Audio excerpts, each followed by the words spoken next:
ายดีเนาะมื้อนี้มาเจอกันอีกแล้วเนาะมื้อนี้พากินตำข้าวปุ้น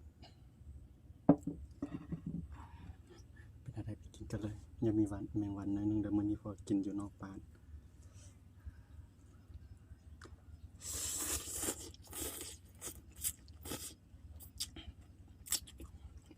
ปุ้น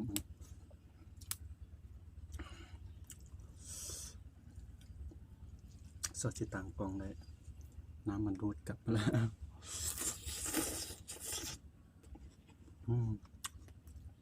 โคตรแซ่บเลย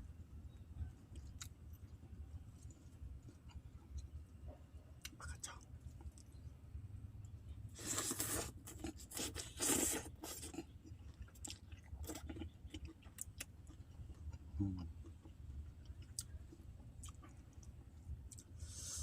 แซ่บ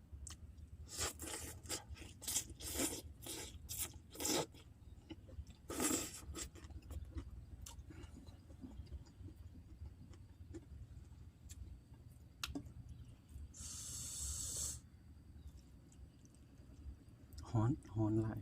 มื้อนี้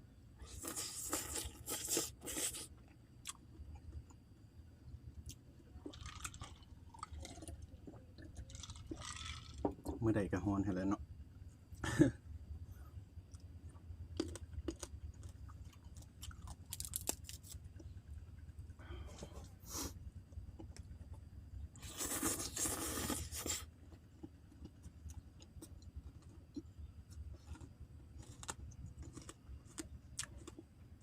คำใหญ่โพด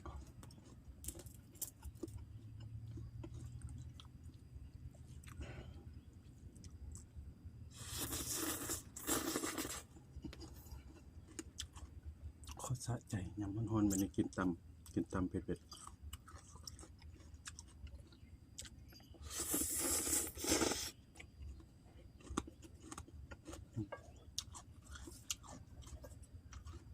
ผักแพงนัวลวก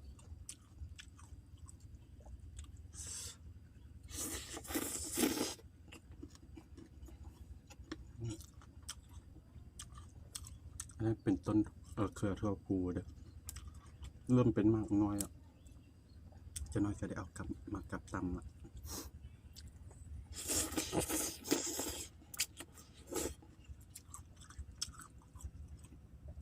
ปลูกช่วง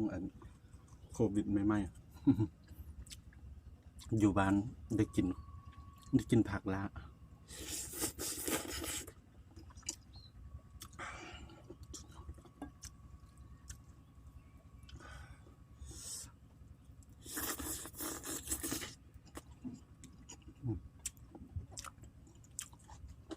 แล้วก็มีต้นมักเล่นต้นพร้อมได้ใช้ตำละอันนี้ก็เอามาจะหั่นมักเล่น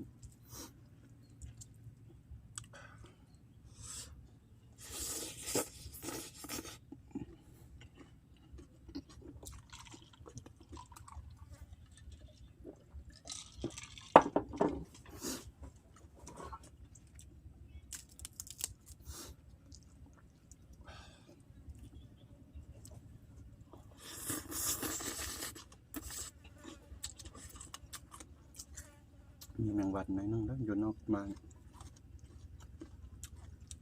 เมื่อใดสิจับทิชชู่มาเมื่อใดก็ลืมต่อแมวเริ่มก่อกวนละ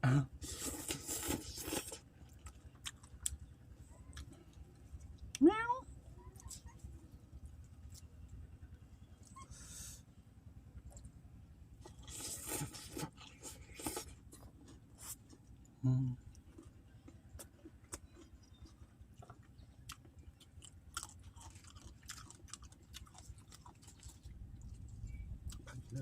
ไผ่เลิศจะเก็บน้ำอ้อมเหือนเนี่ย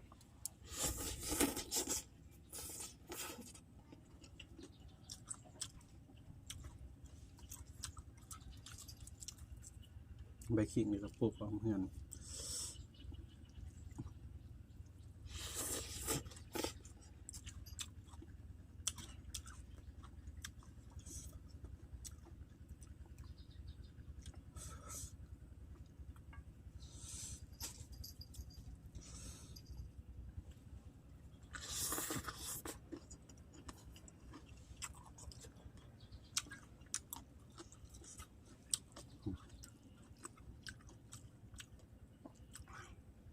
ไปซอกซื้อข้าวปุ้นเส้นใหญ่บ่มี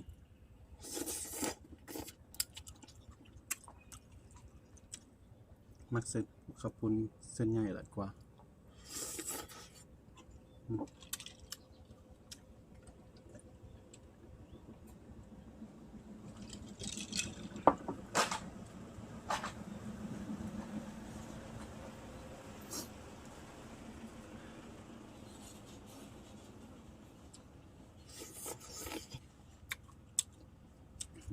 โคตรแซ่บเลย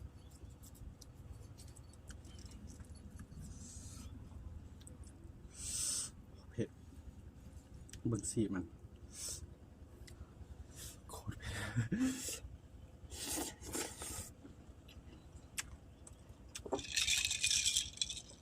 โซดา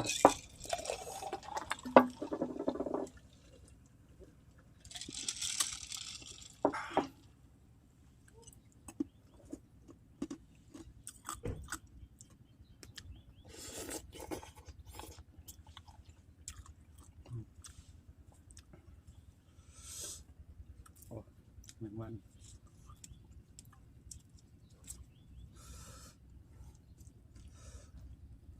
โอ้ my god เผ็ด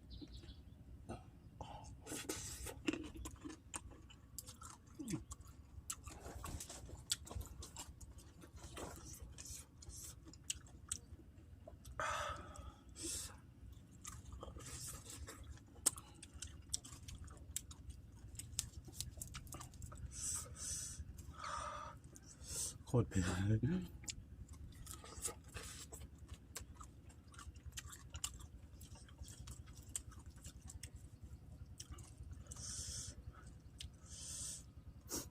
ลองเบิ่งเฮ็ด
มือนี้เอาเท่านี้ก่อนเนาะเพราะว่าเผ็ดหลายเป็นอะไรก็